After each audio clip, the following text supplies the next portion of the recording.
बिस्मिल्लाहिर्रहमानिर्रहीम। अस्सलाम वालेकुम। आज 28 दिसंबर बरोज़ बुध हम बात करेंगे दो अहम इशूज़ के हवाले से। राना सनाउल्लाह की मंशियात केस में जो बरीयत है उस पर सवालात उठ गए हैं और मामला सुप्रीम कोर्ट ऑफ पाकिस्तान जा रहा है। अहम तफसीलात हैं जो मैं आपके साथ शेयर करूंगा और साथ हम बात करेंगे इस्तीफ़ों की तस्दीक का जो मामला है। पाकिस्तान तहरीक इंसाफ ने स्पीकर का घेराव कर लिया और स्पीकर को अब स्पीकर के लिए बचना नामुमकिन हो गया है, क्योंकि पाकिस्तान तहरीक इंसाफ के इस्तीफ़े कबूल करना ये आईनी जिम्मेदारी है स्पीकर की। उसके हवाले से पाकिस्तान तहरीक इंसाफ ने जो फैसला किया वो भी मैं आपके साथ शेयर करूंगा और साथ हम बात करेंगे कि मुस्लिम लीग नून के मेंबरान असम्बली ने वज़ीर आला को डी नोटिफाई करने के मामले पर सख्त रद्द अमल दिया है। उन्होंने कहा है कि आप क्यों हमें बेइज्जत करवा रहे हैं, जब आपको पता था कि आपके पास कोई ग्राउंड नहीं है और अगले दिन ही अदालत आपके फैसले को उठा के आपके मुंह पर दे मारेगी, तो आपको क्या ज़रूरत पड़ी डी नोटिफाई करने की। और ये एक इजलास था पाकिस्तान मुस्लिम लीग नून के MPS का और जो पार्लिमानी पार्टी है पंजाब का, वहाँ पर काफ़ी आपस में इनकी जो मामलात ख़राब हुए, गर्मा गर्मी हुई और एक दूसरे के ऊपर सख्त जो है वो ज़ुबान भी इस्तेमाल की गई। उसकी तफसील भी मैं आपके साथ शेयर करूंगा। पहले तो मैं आपको बताता चलूं कि पाकिस्तान तहरीक इंसाफ आज KP के हाउस में, जो खैबर पख्तूनख्वा हाउस है इस्लामाबाद में, वहाँ पर पाकिस्तान तहरीक इंसाफ का इजलास है और ये MNAs, तमाम जो MNAs, इमरान खान ने ये कहा था कि 28 दिसंबर का, मैंने आपको बताया था कि इमरान खान ने कहा कि 28 दिसंबर को तमाम MNA जिन्होंने इस्तीफ़ा देना है पाकिस्तान तहरीक इंसाफ के साथ, वो 127 हैं टोटल, कि वो सारे इस्लामाबाद पहुंचे। और इमरान खान ने कहा कि जो उस दिन नहीं पहुंचेगा और हमारे साथ जो इलेक्शन कमीशन स्पीकर के पास नहीं जाएगा, हम यही समझेंगे कि वो हमारे साथ नहीं है और फिर वो भूल जाए कि उसको टिकट मिलेगी, या वो भूल जाए कि वो पाकिस्तान तहरीक इंसाफ का हिस्सा है और ऐसे लोगों को पाकिस्तान तहरीक इंसाफ से कोई ताल्लुक नहीं होगा जो हमें ऐसे मौके पर छोड़ जाएं या ऐसे मौके पर हमारे साथ गद्दारी करें। अब चूंकि जो स्पीकर है, स्पीकर की जानिब से जब ये कहा गया, आज जब पाकिस्तान तहरीक इंसाफ का वफद मुलाकात करने का कहा गया, तो ये जो मामला है ये आगे चला गया और इसमें जो बड़ी एक मामला दिलचस्प हो गया। अब हुआ ये कि जो तहरीक इंसाफ के अरकान कौमी असम्बली कल जब मिलना चाहते थे, जो वफद है वो वफद कल उनसे मिलना चाहता था, तो उस वक्त ये हुआ कि कहा गया कि वो गए हुए हैं, बेनज़ीर भुट्टो की बरसी है तो वो वहाँ पर गए हुए हैं लाड़काना, और इस वजह से वो मौजूद नहीं हैं। आज पाकिस्तान तहरीक इंसाफ को पहले ही बता दिया गया है कि आप इस्तीफे लेकर ना आइएगा, बैरून मुल्क जा रहा है स्पीकर। मतलब ये है कि जब स्पीकर के पास जो आईनी जिम्मेदारी है और आईनी जो काम है वो करना है, तो वो कैसे हीले बहाने करे और गलत तरीके से मामलात को देखे और चीज़ों को गलत तरीके से ख़राब करने की कोशिश करे। क्यों? उसकी वजह यह है कि स्पीकर ये चाहता है कि पाकिस्तान तहरीक इंसाफ के लोग कामयाब ना हों कि वो इस्तीफ़े दें। ये इनकी बदनीयती है। इस बदनीयती की बुनियाद पर ये चाहते हैं कि पाकिस्तान तहरीक इंसाफ के लोगों के इस्तीफे मंजूर ना हों और अब इन्होंने बैरून मुल्क भागने का ऐलान किया है। बहरहाल पाकिस्तान तहरीक इंसाफ के जो साबिक चीफ है आमिर डोगर ने उनके साथ मुलाकात की है और उनसे कहा है कि आप कम अज़ कम हमारा जो वफद है, पार्लिमानी वफद, उनसे मुलाकात करें। उसमें शाह महमूद कुरैशी, आमिर डोगर, असद उमर, फवाद चौधरी, असद कैसर और परवेज़ खट्टर शामिल है। मुलाकात में पाकिस्तान तहरीक इंसाफ का वफद स्पीकर कौमी असम्बली से मुलाकात करेगा। इस्तीफ़ों की तस्दीक के मामले पर उनसे मामला उठाया जाएगा, जबकि बाकी जो पाकिस्तान तहरीक इंसाफ के मेंबरान हैं वो KP हाउस में इकट्ठे होंगे। वहाँ पर इमरान खान का वीडियो लिंक के जरिए खिताब होगा। भले इलेक्शन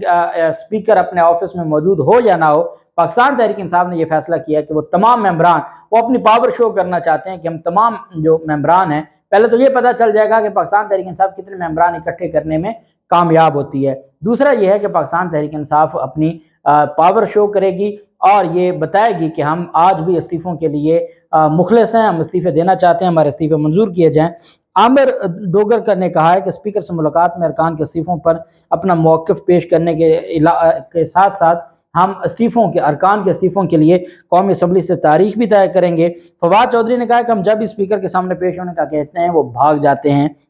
उन्होंने कहा कि कल हमारे अरकान कौमी असम्बली का इजलास KP हाउस में होगा, हम तो इस्तीफ़ों की तस्दीक के लिए जाएंगे। और साथ उनकी जानिब से ये भी कहा गया है कि भले वो बाहर भाग जाए, भले जो भी हो, ہم جائیں گے اور جا کے اپنے جو استعفوں کا جو بھی پروسیس ہے وہ مکمل کروائیں گے، اور ہم اس اسپیکر کو بھاگنے نہیں دیں گے، کیونکہ اسپیکر اب بھاگ رہا ہے لیکن وہ بھاگ نہیں سکے گا، اور الٹیمیٹلی یہ معاملہ اس کے گلے پڑے گا اور اس کو جانا پڑے گا۔ جبکہ دوسری جانب پاکستان مسلم لیگ نون کے پارلیمانی پارٹی جو پنجاب کی ہے اس کا اجلاس ہوا، چونکہ اپوزیشن لیڈر حمزہ شہباز تو موجود نہیں ہیں اور یہ ساری اب لیڈر بنے ہوئے ہیں، اور جو پاکستان مسلم لیگ نون کی سینئر قیادت ہے وہ اسلام آباد میں چھپی بیٹھی ہے، تو یہاں ان ایم پی ایس کو تو چلانے والی کوئی نہیں ہے، تبھی تو وہ پاکستان تحریک انصاف کے ساتھ اتنے بڑے پیمانے پر رابطے میں ہیں۔ پاکستان مسلم لیگ نون کے ممبران اسمبلی کا ایک اجلاس ہوا اور اس میں انہوں نے یہ سوال اٹھایا کہ پرویز الہی کو ڈی نوٹیفائی کیوں کیا گیا، ہم تو مزید بے عزت ہو گئے ہیں، اور لیگی رہنما اپنی جو پی ڈی ایم کی قیادت پر سخت برہم ہوئے، اور انہوں نے کہا کہ جو پی ڈی ایم کی قیادت ہے اس میں فضل الرحمان اور آصف زرداری کی طرف اشارہ تھا کہ انہوں نے ہماری پنجاب کی سیاست کا بیڑا غرق کر دیا ہے۔ ان کی جانب سے یہ کہا گیا کہ کمزور قانونی نکات پر ڈی نوٹیفائی کیے جانے سے ہماری پارٹی بیانیے کو نقصان پہنچا ہے۔ کل تک ہم کہتے تھے کہ یہ اسمبلیاں تحلیل کریں، ہم اگلے دن الیکشن میں آ جائیں گے، وہ اسمبلیاں تحلیل کرنے جا رہے تھے اور ہم نے ان کو ڈی نوٹیفائی کر کے اسمبلیوں کی تحلیل رکوا دی۔ اس کا مطلب یہ ہے کہ ہمارا جو بیانیہ تھا، ہم تو دن بدن ہمارا بیانیہ تباہ ہوتا جا رہے ہیں، ہم کس منہ سے جائیں گے لوگوں کے پاس ووٹ لینے کے لیے، یا ہم کس گراؤنڈ پر لوگوں کے پاس ووٹ لینے جائیں گے؟ ہمارے پاس تو کوئی گراؤنڈ بچی ہی نہیں ہے۔ اور ان کی جانب سے یہ بھی کہا گیا کہ جو رہنماؤں نے اس خدشے کا بھی اظہار کیا کہ اگر وزیر اعلیٰ پرویز الہی اعتماد کا ووٹ حاصل کر لیتے ہیں تو ان کے پاس پلان بی موجود ہی نہیں ہے مسلم لیگ نون کے پاس، کہ اگر وہ اعتماد کا ووٹ حاصل کر لیتے ہیں اور جو وزیر اعلیٰ گورنر پنجاب کا نوٹیفکیشن پہلے معطل ہو چکا ہے، اعتماد کا ووٹ لے لیا وہ ویسے کل عدم ہو جائے گا، عدم اعتماد ہم نے واپس لے لیا، تو وہ کہتے ہیں ہمارے پاس پلان بی کیا ہے؟ انہوں نے تو اپنا فیصلہ کر لیا ہے، وہ تو 2 جنوری کو اپنی پارلیمانی پارٹی کا انہوں نے اجلاس بلا لیا ہے، کاف اور پی ٹی آئی کا، وہ تو جا رہے ہیں اعتماد کا ووٹ لینے کے لیے۔ ہمارے پاس پلان بی کیا ہے؟ نہ ہمارے پاس کوئی بیانیہ بچا ہے، نہ ہمارے پاس کوئی پلان بچا ہے، اور ہم کس طریقے سے اس ساری دلدل سے نکلیں گے؟ اور لیگی رہنماؤں کی جانب سے ہائی کورٹ کے فیصلے کو سپریم کورٹ چیلنج کرنے کا بھی کہا گیا تھا، لیکن یہ بھی بات سامنے آئی ہے کہ مسلم لیگ نون کے پاس کوئی ایسی قانونی سالڈ گراؤنڈ نہیں ہے کہ جس کی بنیاد پر یہ کہا جا سکے کہ مسلم لیگ نون جائے گی اور مسلم لیگ نون سپریم کورٹ سے کوئی ریلیف لے لے گی۔ سپریم کورٹ سے بھی ان کو پتہ ہے کہ کوئی ریلیف ملنے کا امکان نہیں ہے، اور یہی وجہ ہے کہ وہ خوف میں مبتلا ہیں اور وہ ادھر ادھر بھاگ رہے ہیں، ان کے ہاتھ آنا کچھ نہیں ہے، اور یہ اب آپس میں لڑیں گے اور اپنے معاملات ان کے مزید خراب ہوں گے۔ جو رانا ثناءاللہ کے خلاف سینٹ کی جو اسٹینڈنگ کمیٹی ہے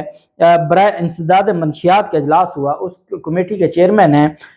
سینیٹر اعجاز چودھری، ان کی سربراہی میں اجلاس ہوا جس میں سینیٹر محسن عزیز، رانا مقبول، دوست محمد خان، نصیب اللہ، سینیٹر فلک ناز سمیت وفاقی وزیر انسداد منشیات Shahzain Bugti, secretary narcotics control Humaira Ahmed اور اے این ایف حکام نے شرکت کی۔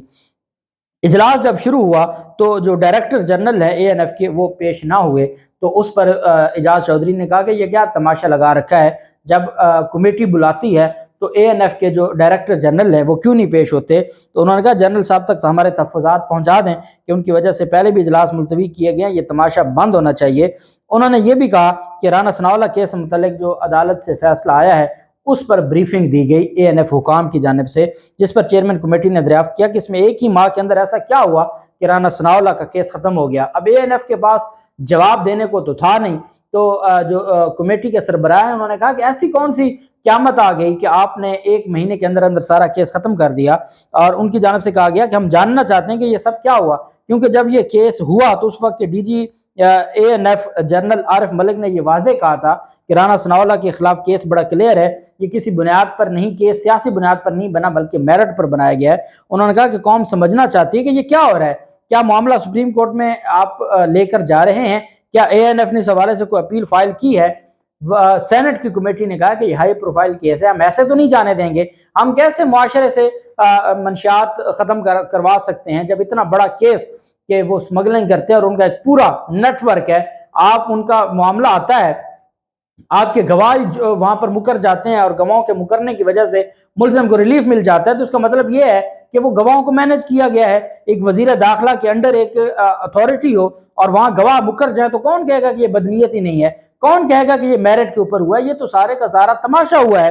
ANF हुकाम ने कहा कि फैसला अदालत ने दिया है, इसलिए लीगल नुकात पर कमेंट नहीं किए जा सकते। ANF ने केस किया, जिसके बाद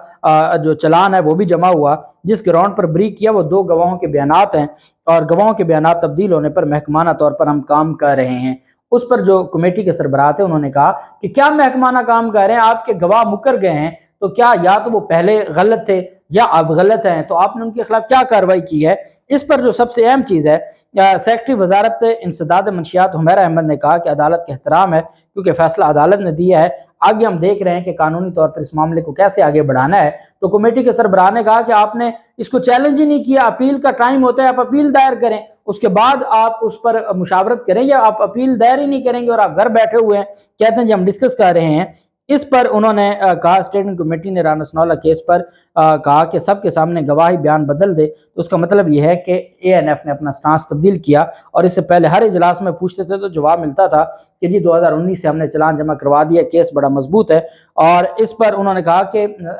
जो कमेटी के सरबराह ने कहा कि ANF ने खुद मुझे ब्रीफिंग दी, जिसमें मैंने इंटरनेशनल पार्लियामेंट्री यूनियन जहाँ राना सनाउल्लाह गए थे उनके साथ ज्यादती हो रही है, मैंने जाकर कहा कि इनके खिलाफ जो मुकदमा है वो मेरिट पर है। सेनेटर दोस्त मोहम्मद खान ने अहम नुक्ता उठाया, वो कहते हैं कि जब केस दर्ज हुआ तो उस वक्त के वजीर आजम इमरान खान ने डायरेक्टर जनरल ANF और ब्रिगेडियर को बुलाकर पूछा था कि क्या वाकई केस दुरुस्त है, अगर नहीं है तो आप ये केस दायर ना करें। अब ये देखें ना, आपको इमरान खान को क्रेडिट देना पड़ेगा। सेनेटर दोस्त मोहम्मद कहते हैं कि इमरान खान ने डायरेक्टर जनरल ANF और ब्रिगेडियर को बुला के पूछा कि क्या वाकई केस दुरुस्त था, अगर नहीं तो मैं किसी सियासी बुनियाद पर ऐसे केस के चलाने के हक में नहीं हूं। DG और ब्रिगेडियर ने तसल्ली दी थी कि बिल्कुल दुरुस्त केस है और मेरिट पर है, जिसमें रत्ती बराबर भी शक नहीं है। फिर उस वक्त वजीर आजम इमरान खान ने कहा ठीक है, अगर केस दुरुस्त है तो मेरिट पर काम करें। सेनेटर दोस्त मोहम्मद का कमेटी के सामने कहना था कि वो खुद उसके गवाह हैं, जिस पर शाहजैन बुगटी ने कहा कि राना सनाउल्लाह केस में अगर किसी को एतराज है तो वो उसको अदालत में चैलेंज करें, जिस पर उन्होंने कहा चैलेंज ANF ने करना है। लेकिन सेनेटर दोस्त मोहम्मद ने कहा कि अदालत गवाह के तौर पर अगर मुझे बुलाए या ANF हुकाम मुझे बुलाए तो मैं इस बात की गवाही दूंगा कि उस वक्त के डायरेक्टर जनरल और ब्रिगेडियर ने कहा कि हम ये केस मेरिट पर है। तो अब ऐसा क्या हुआ कि ANF के जो गवाह हैं वो मुकर गए, इसका मतलब है ये मामला सारे का सारा मैनेज किया गया है। बहरहाल कमेटी ने हुक्म दिया है ANF को कि आप इसमें अपील दायर करें और इसकी जो आगे फिजिबिलिटी रिपोर्ट है और आप जो इसके ऊपर अपने गवाहान के खिलाफ कार्रवाई है और इस केस में कौन सा ऐसा लेक्यूना था कि जिस बुनियाद पर यह सारा कुछ है वो रिपोर्ट भी ले हैं। अल्लाह पाक पाकिस्तान कामयाब नासिर हो। बहुत शुक्रिया। अल्लाह हाफिज़। पाकिस्तान जिंदाबाद।